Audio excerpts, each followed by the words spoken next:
এখন দায়িত্বের বোঝা অনেক বেশি। যারাই নির্বাচিত হয়ে জাতীয় সংসদে যাচ্ছেন তাদেরকে এই দেশের মানুষের প্রত্যাশা আকাঙ্ক্ষা, শহীদের প্রত্যাশা আকাঙ্ক্ষা পূরণ করতে হবে। মানুষের গণতান্ত্রিক অধিকার নিশ্চিত করার ক্ষেত্রে সবচাইতে গুরুত্বপূর্ণ ভূমিকা পালন করবে। এই দিনের জন্যেই আমরা 16-17 বছর দীর্ঘ সংগ্রাম করেছি, রক্ত দিয়েছি, আমাদের সন্তানরা শহীদ হয়েছে। এখন দায়িত্বের বোঝা অনেক বেশি।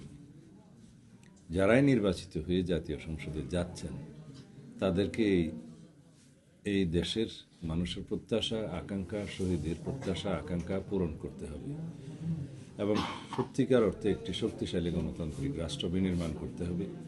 রাষ্ট্র কাঠামোর গণতান্ত্রিক সংস্কার করতে হবে, সংবিধানের গণতান্ত্রিক সংস্কার সাধন করতে হবে এবং সমস্ত রাষ্ট্রীয় এবং সংবিধিবদ্ধ প্রতিষ্ঠানের এমনভাবে সংস্কার করতে হবে সেই প্রতিষ্ঠানগুলো যেন গণতন্ত্রের রক্ষা কবচ হয়, একই সাথে জনগণের সেবা যেন তারা আইনানুগভাবে করতে পারে।